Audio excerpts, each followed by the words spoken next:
How did one couple turn handkerchiefs into an online business? What are some creative ways to get traffic to your website or blog? And can a blogger really make six figures a year writing just one article a week? We'll answer these questions and more on this, the 35th episode of the DoughRoller Podcast. Welcome to the DoughRoller Podcast, where the best thing money can buy is financial freedom. We help you make more, spend less, and invest the rest. And now your host, Rob Berger. Whether you're just starting out, buried under a mountain of debt, or well on your way to financial freedom, this is the podcast to help you take your finances to the next level.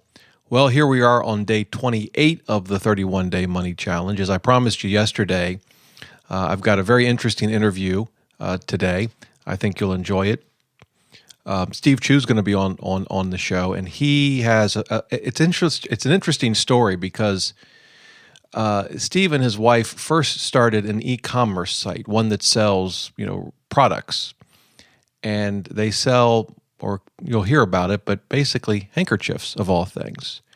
And they were able to turn that into a full-time business. And then Steve started writing about his experience with that e-commerce site and how it enabled his wife to quit her job so that she could be a stay-at-home mom.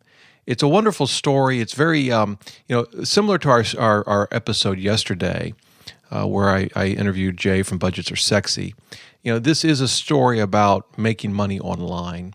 But it's also, I think, more than that. It's a story about hard work. It's a story about ingenuity. It's a story about taking risk. It's really it covers a lot of different things beyond just making money online. But part of my goal in this 31-day challenge, I wanted to kind of give you a wide variety of topics and exposure to money and personal finance and investing from a lot of different angles. And it was for that reason that I reached out to Steve, and why I was thrilled that he agreed to take the time out to come on the show and tell us his story and his wife's story. And, it may give you some ideas on some businesses you might want to start. Or, if nothing else, it'll give you some motivation to start perhaps a very different kind of business or a very different kind of venture for yourself and for your family. And it's worked out very well for Steve. And in some ways, although the sites that I run are very different than what he does, in some ways the story is similar. And I got to tell you, running DoughRoller these past number of years has really been life-changing in many, many ways. Certainly financially, and just it's just been a joy to run.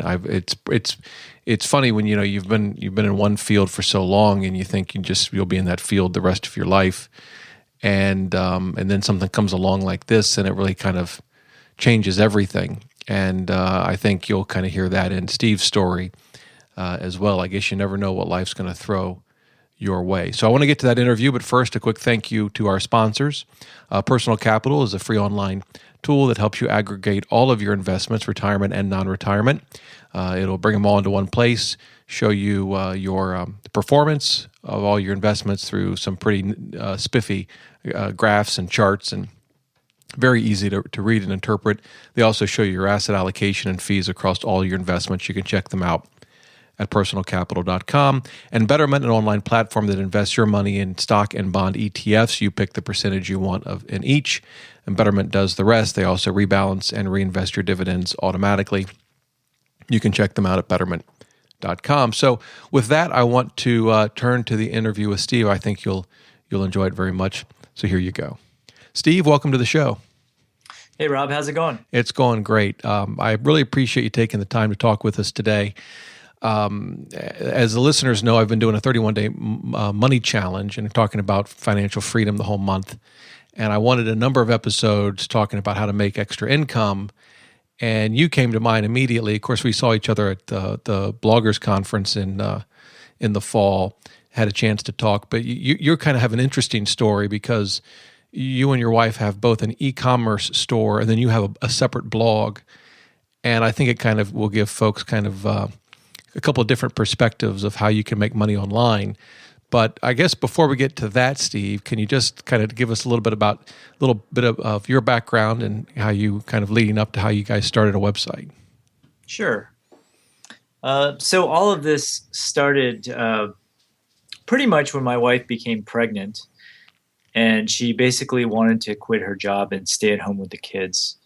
So we actually live in quite an expensive area, the Silicon Valley, where if you want to buy a house and that sort of thing, it tends to be very pricey. And that's just due to the nature of the people around us and the companies and that sort of thing. So when my wife told me that she wanted to quit her job, I was a little scared because at the time she was making six figures and we kind of needed that income if we eventually wanted to settle down, buy a house, have kids, and the whole thing. So instead of, just losing that income altogether, we decided that we were going to start an e-commerce store. And that's pretty much what we did. And so we ended up deciding to sell wedding handkerchiefs. And there's actually kind of a story behind how we decided to sell that. When my wife got engaged to get married, she tends to cry a lot at events. Okay. Yeah. So she didn't want to be, seen at the altar carrying some ratty tissue to dry her tears because she knew she was going to cry. And so we looked everywhere for these handkerchiefs and we couldn't find them anywhere. And so what we ended up doing is we ended up looking for distributors who sold these things in bulk. And we ended up getting a huge order from Asia. And we used maybe 6 of them.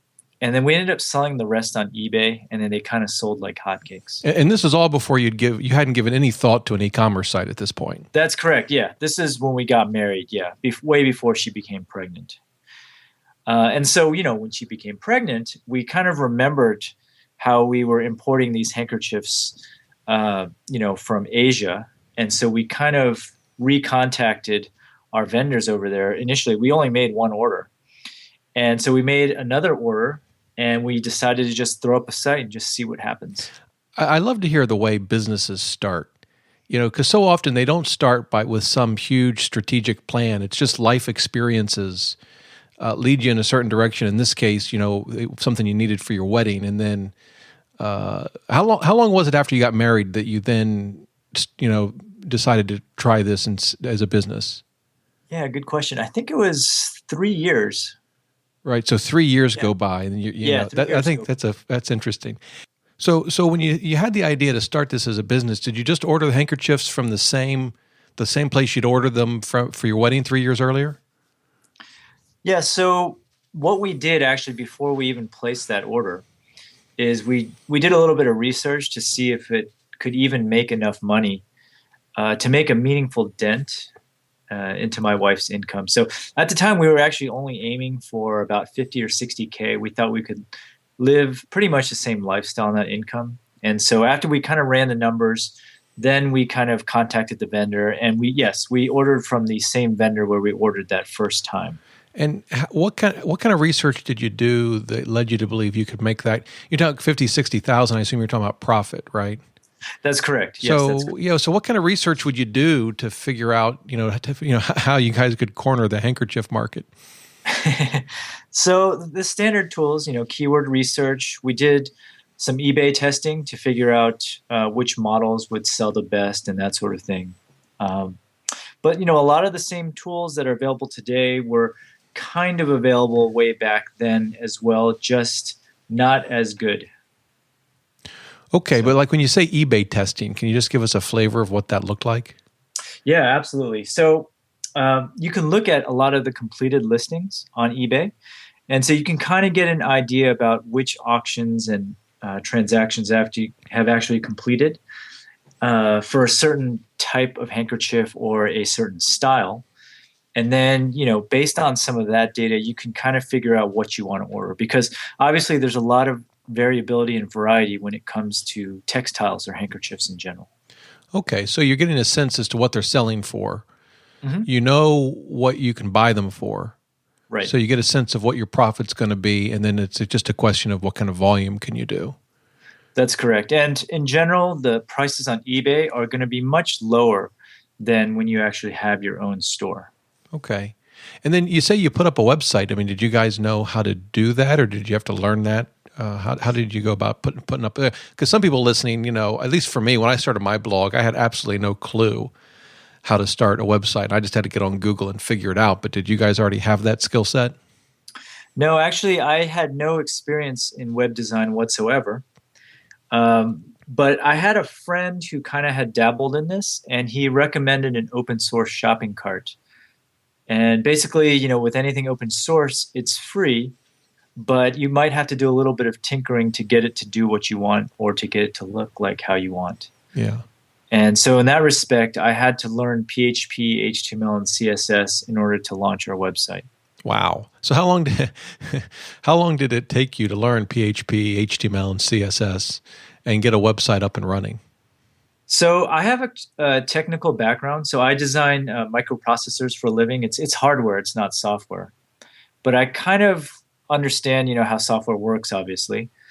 And so I basically just picked up a textbook and just read it straight through on one of my vacations and, basically learned the syntax. And then afterwards, it's just a matter of, practice makes perfect. You go and you just start hacking away. And then gradually you learn how to do things and you get to know the code really well. And so I chuckle because I hear what you're saying, and I just try to imagine myself trying to do that, and I have a feeling things would not go so well. Although I have learned some PHP blogging, but just enough usually to crash my site.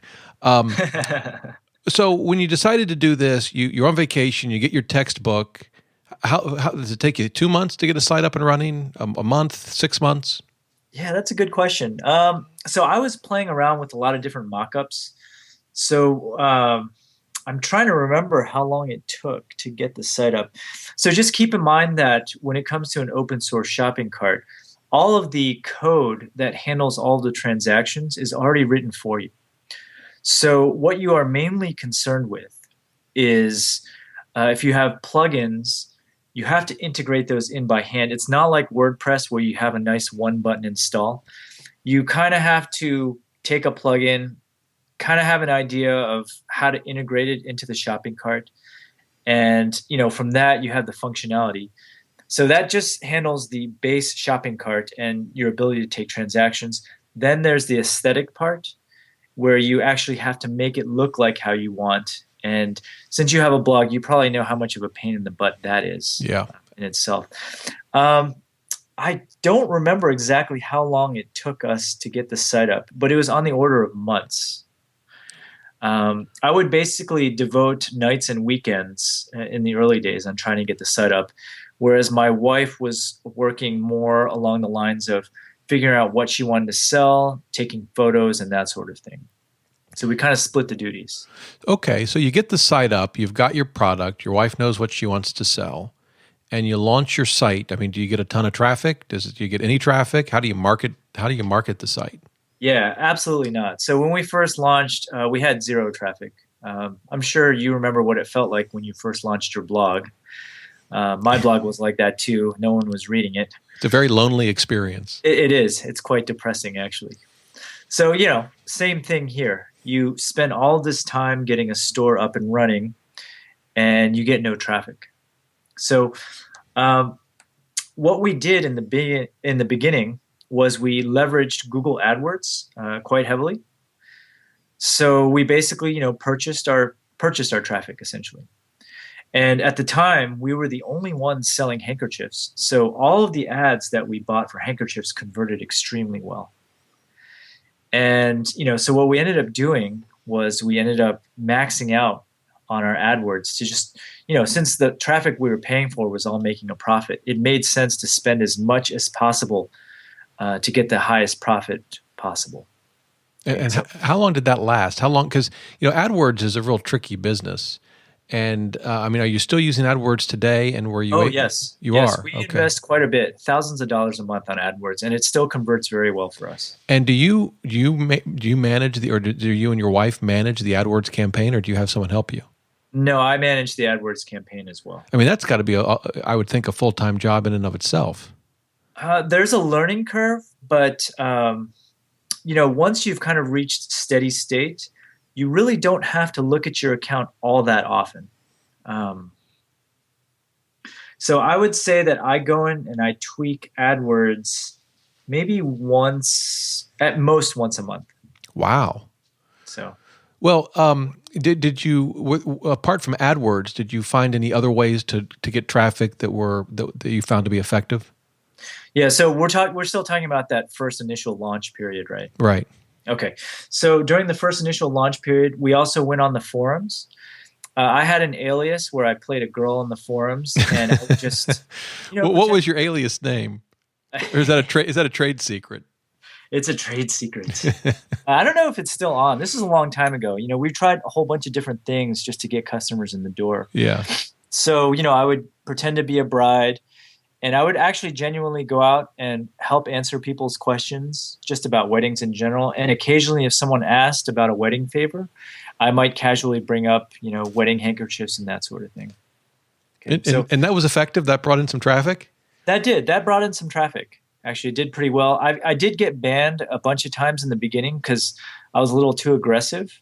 But over time, I kind of honed the skill about forum marketing and not to be too aggressive in pushing product. Okay, that's interesting. So, the other thing we started doing was we started contacting planners. So wedding planners, event planners, and that sort of thing. Right. People who had purchasing power to buy in bulk. And that proved to be effective as well?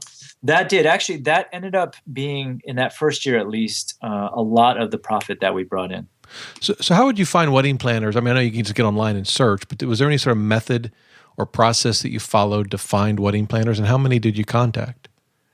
That's a good question. I mean, this is like 6 years ago, but we basically just went down at the time, I think the directory or even the yellow pages at the time, and, cold calling and emails, that sort of thing.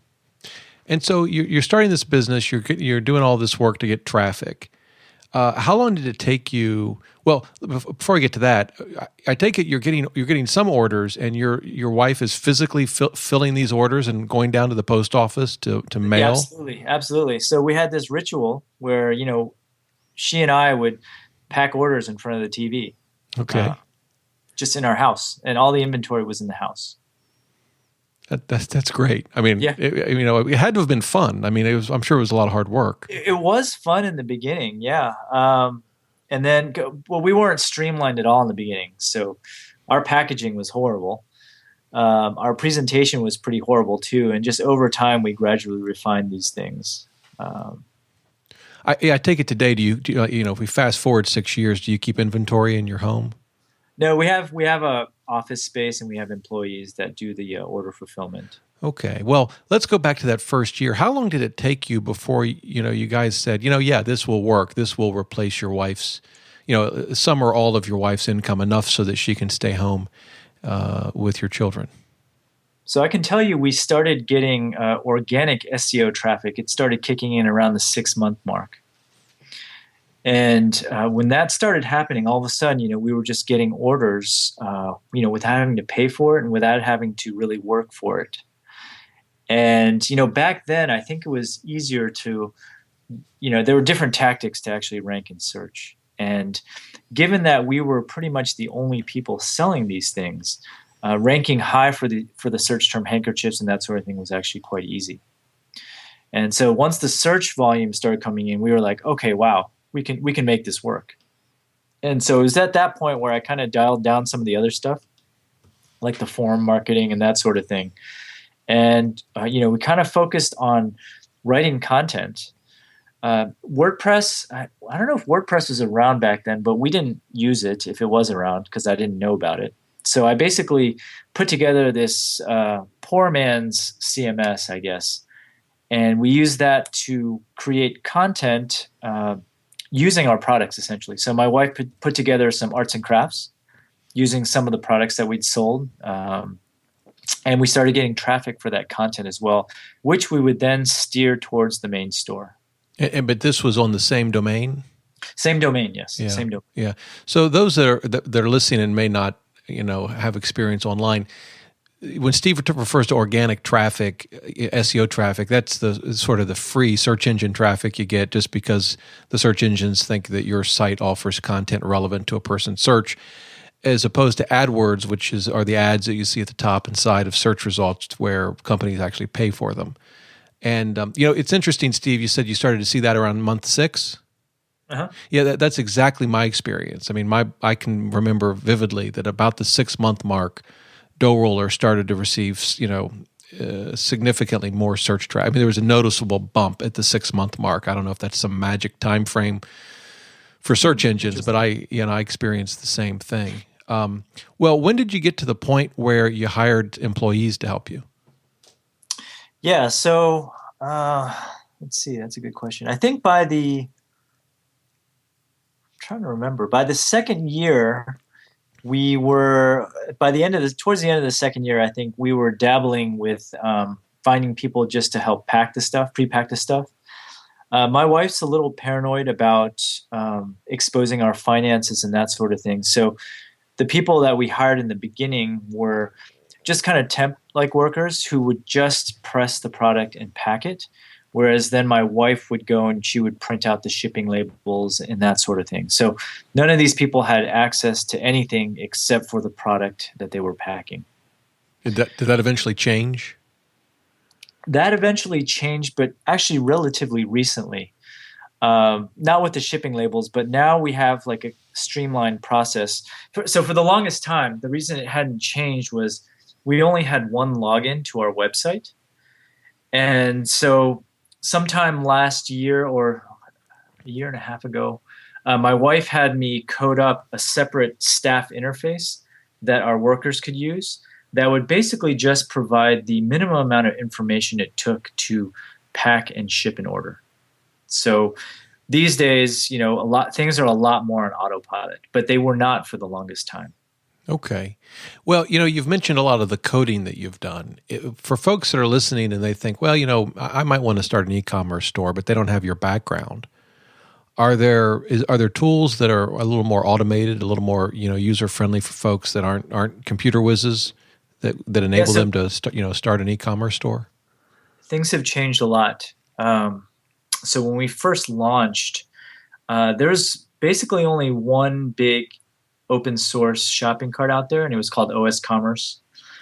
And it was lacking in a lot of features, and we've actually kept with that shopping cart over the years because, as you're probably aware, when you want to switch from one platform to another, it isn't always going to be smooth. There's a lot of work involved in doing that, and there's a lot of risk in losing your search engine rankings. And so instead of switching to a more up-to-date cart. So to answer your first question, there's a whole bunch of services out there that allow you to launch an online store without actually having to worry about any of this stuff. Okay, but that they'll host your site for you, they'll create the shopping cart for you, and essentially all you have to do is make the site look how you want and populate it with products. But of course, signing up with one of those services comes at a price. You kind of lose your freedom and control over your shopping cart. And you also have to pay fees in order to use that service. So back to my – sorry? No, go ahead. Yeah, so back to my earlier point with our shopping cart, we were in charge of the source code.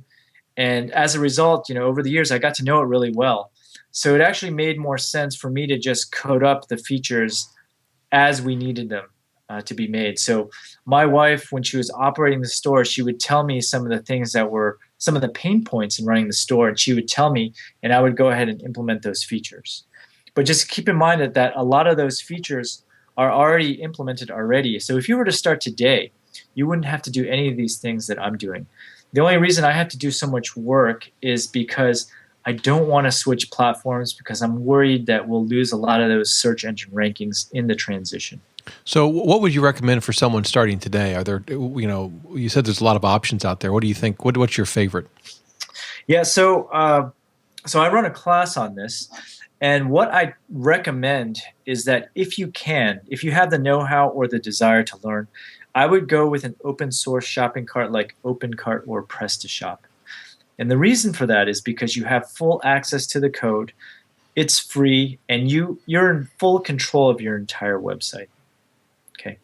But if you don't want to deal with any of these issues, server issues, or kind of maintaining a site in general, I would suggest that you go with one of the fully hosted platforms like BigCommerce or Shopify. And they essentially handle everything for you. Okay. Now, you mentioned your course. So somewhere along the lines, you started a blog, mywifequitherjob.com, which I love the name of your site. When did you start that and why? Yeah, so that started at the end of 2008. We had already run our store for a year. And we started that because our friends were seeing that we were making sales with our online store, and basically they kept asking me questions on how we did it, essentially, because they were thinking about starting their own business. We all started having kids around the same time, and there's always this desire to stay at home with the children. And so I decided to just put up a blog and document every aspect of what we did in starting this business. And it turned out to be pretty interesting to a lot of people on how we did this. Okay. So at the same time, though, I had an ulterior motive with the blog as well, because I wanted it to be my retirement plan as well for my job. And how's that worked out for you? It's worked out. So 2 years ago, I finally broke the six-figure mark. And then just last year, I finally made enough to exceed my salary. So I'm actually poised, like if I wanted to today, I could quit my job, but I actually enjoy the field that I'm in right now. So if anything were to ever change with my job, I would not hesitate to quit. So, but at the moment you could quit, but you don't have any current plans to quit. That's correct. Yeah. Right now, I don't have plans to quit. There's actually quite a bit of background for that too, but it's probably not for the podcast. Okay. Fair enough. I know. I understand it. I mean, I'm kind of in the same boat. I mean, I'm thinking back, I could have quit in 2010. And I haven't yet.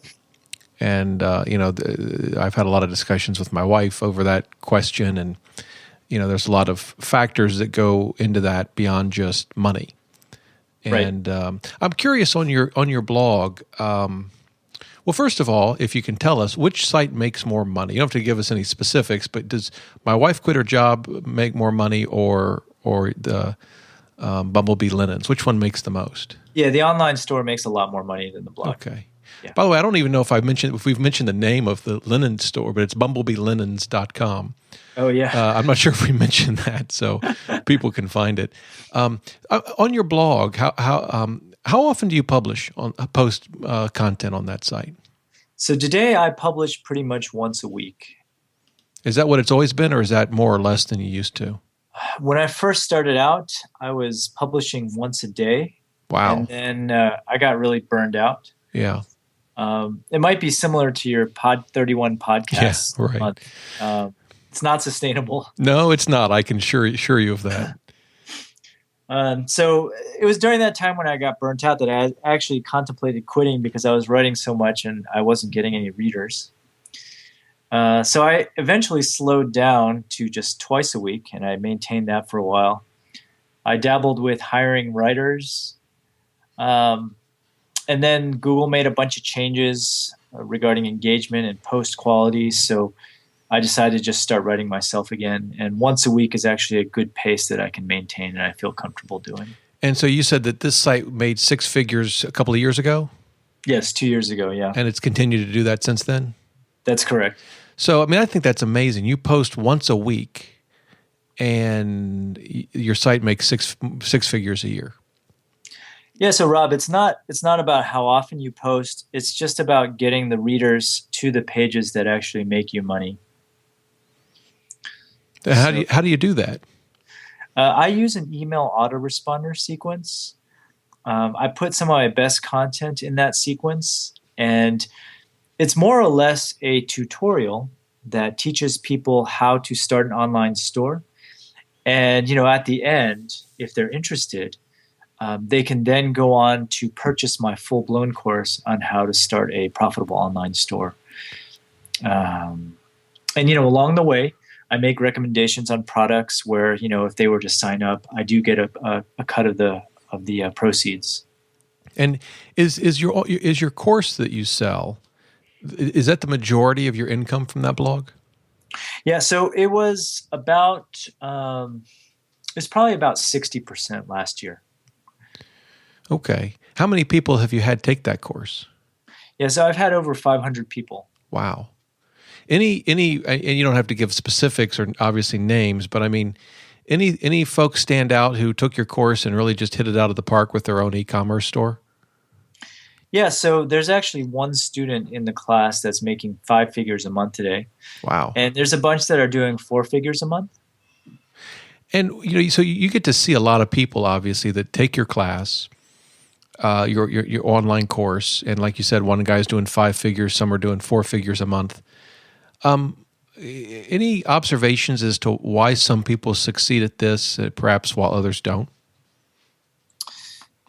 Yeah, that's a good question. So here's some things that I see, and I've actually seen a wide variety of students at this point. The people who tend to succeed are the ones who have a very good attitude about it.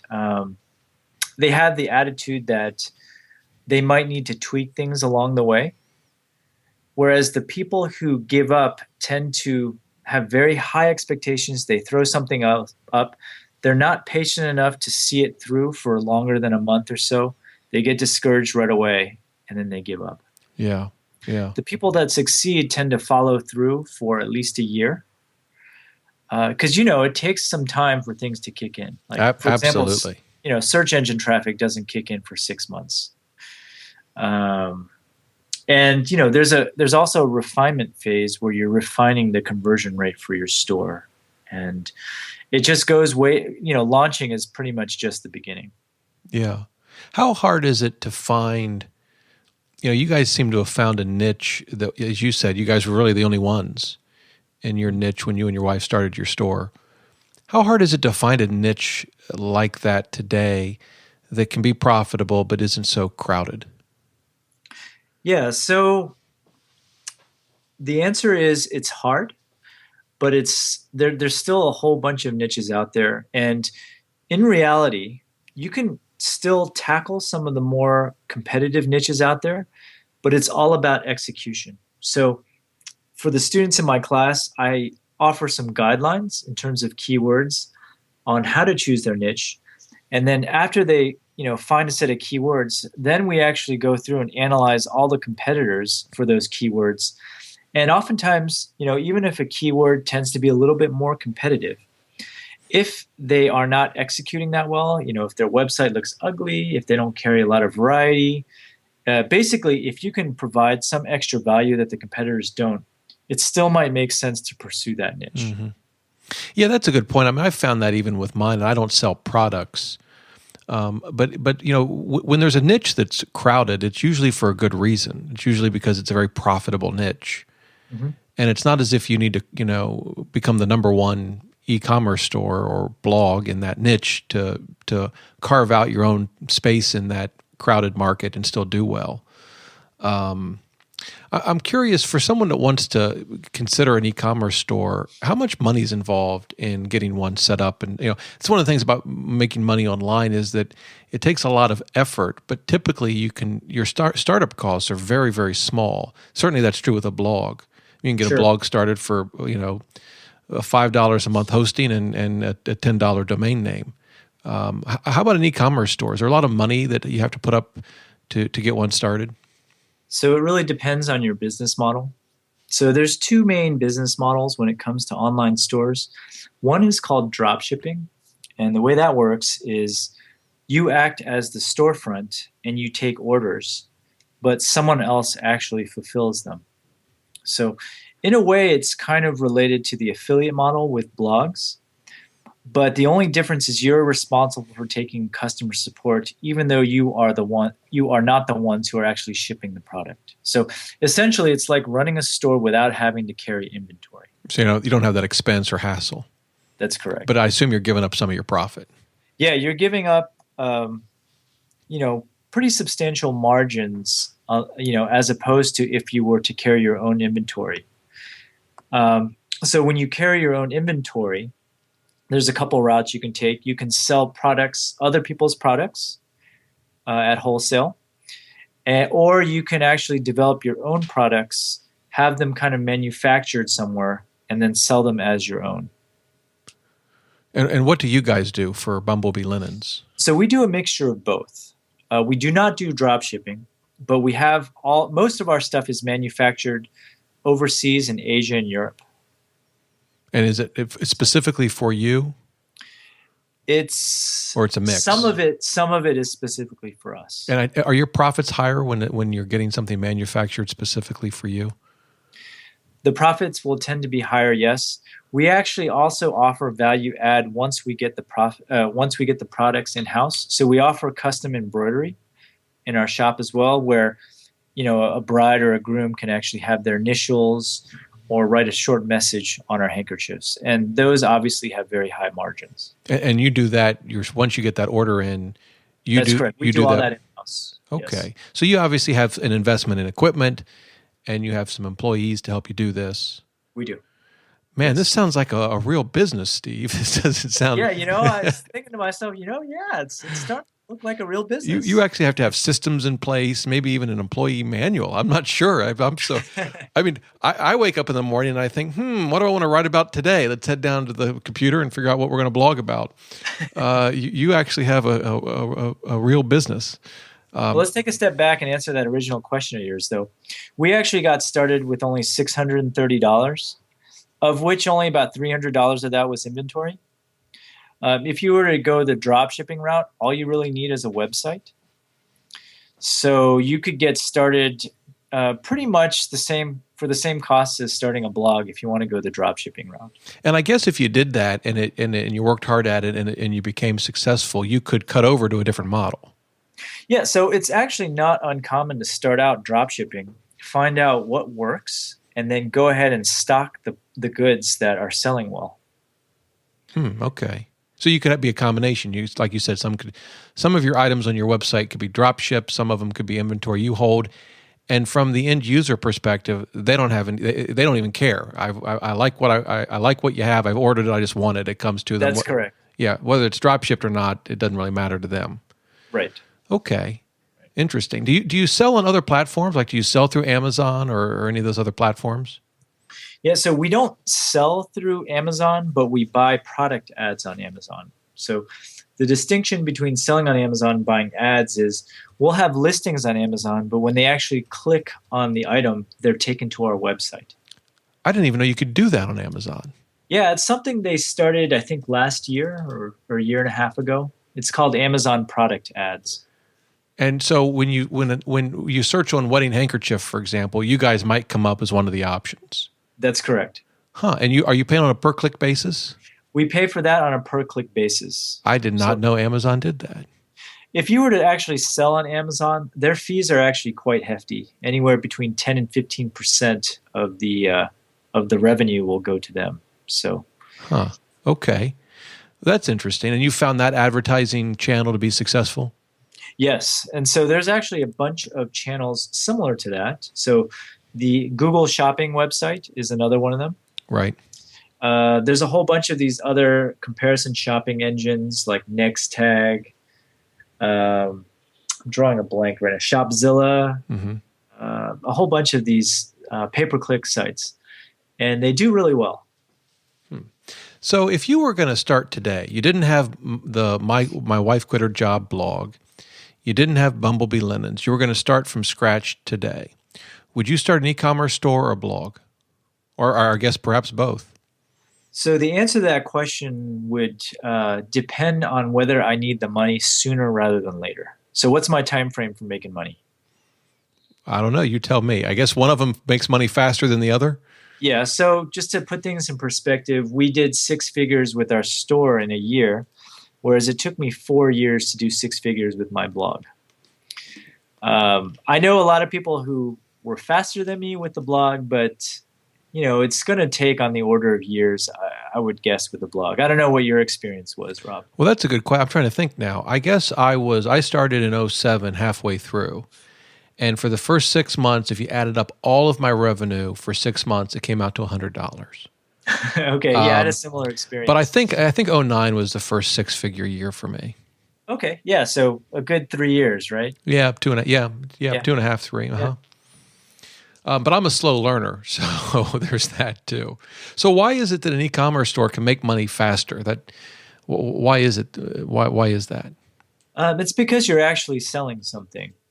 Um, That you're seems selling like something such an obvious answer. on a blog. I don't know how you make your money. I imagine it's a combination of affiliate and advertising. Yeah, Is that accurate? yeah, yep, Yeah. yep. Yeah, So when you sell I your don't sell products. I mean, I'll link to an Amazon book now and again, I suppose, but that makes me next to nothing. So, right. okay. So interesting. So you would, if you needed the money sooner rather than later, you'd start an e-commerce site. Right. And if a 4-year time frame were okay, you might start a blog.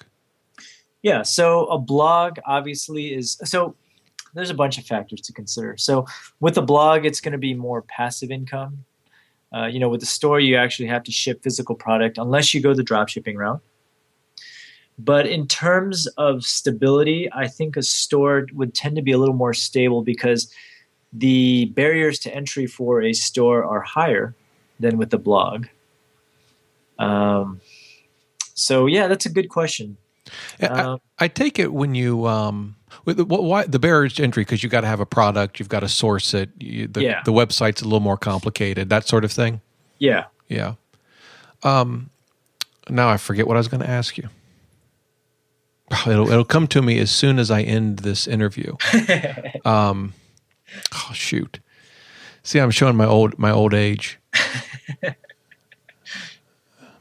Oh well, it'll come to me later. Maybe I'll email you when I think of it. Well, so your website, your blog is great. It's got a ton of resources. Is there a place if folks are interested in this? I guess I can see they can sign up on your site for sort of a free course to kind of get a flavor of that.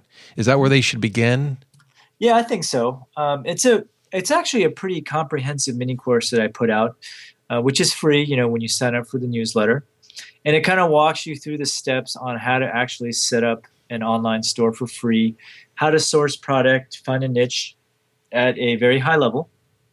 And of course, you can just take this info and run with it, as many of my readers have done. Okay.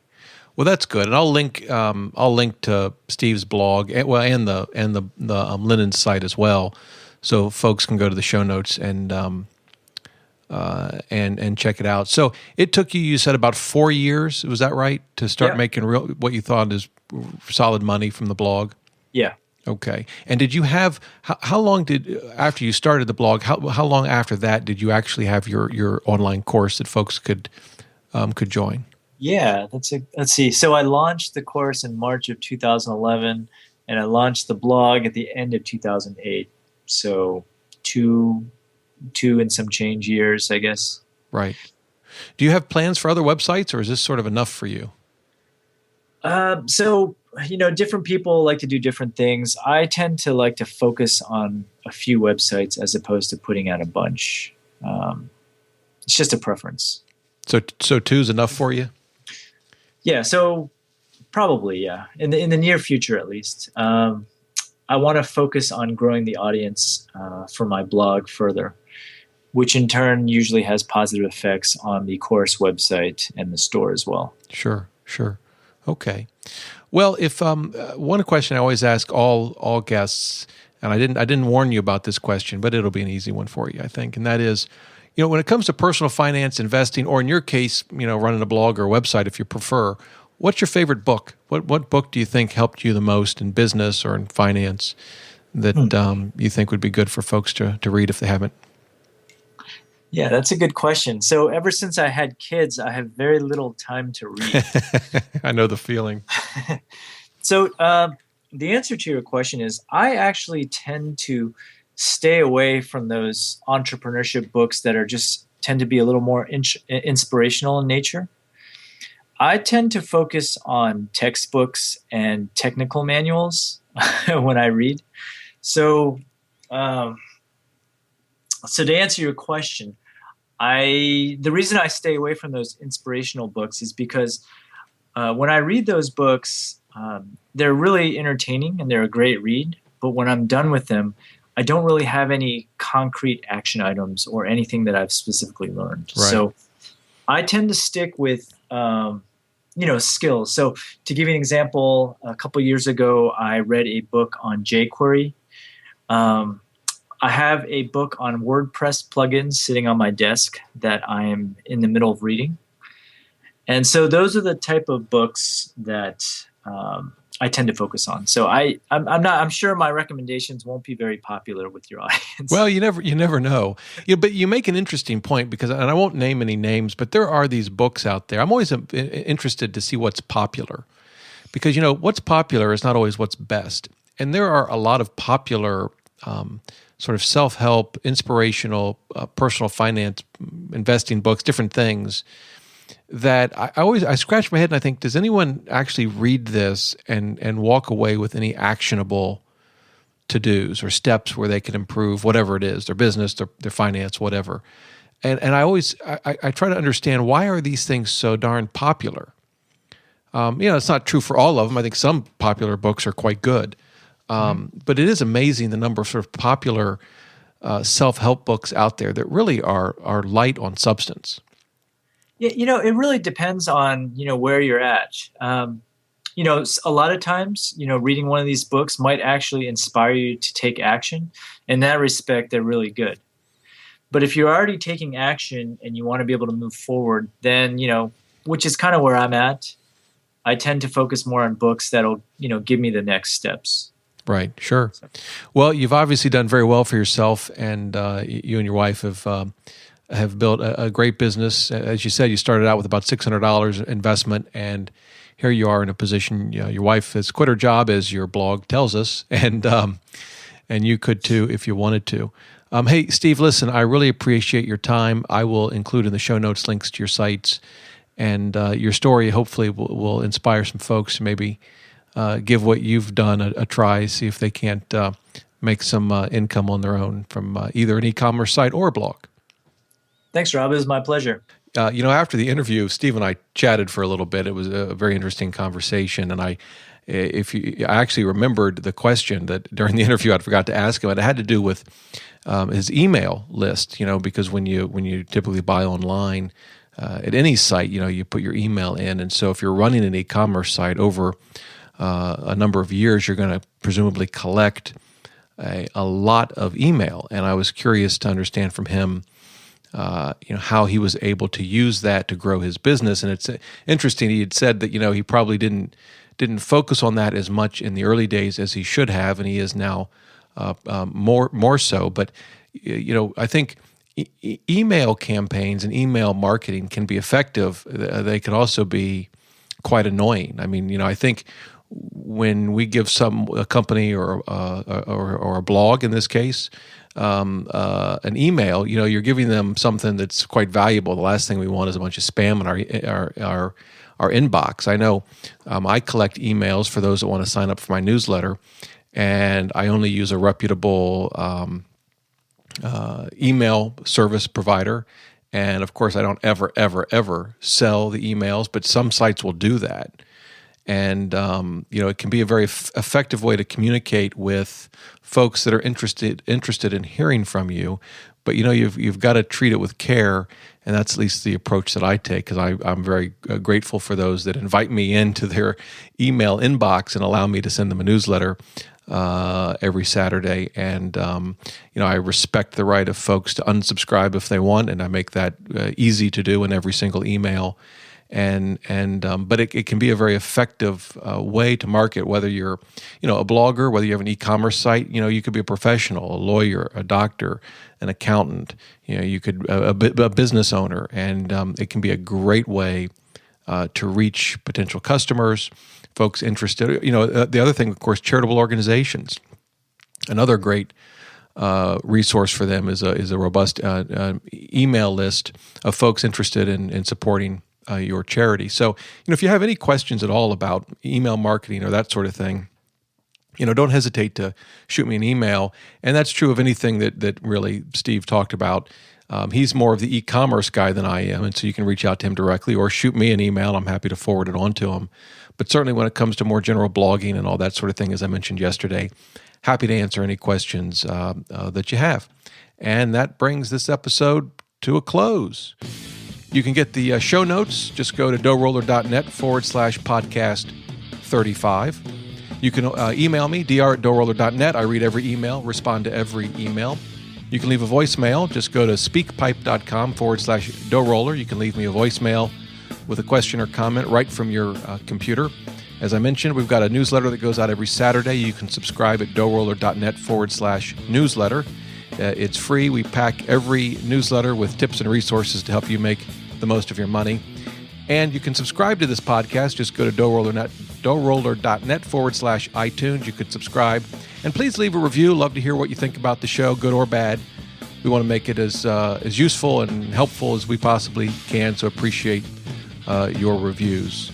So until next time, remember, the best thing money can buy is financial freedom.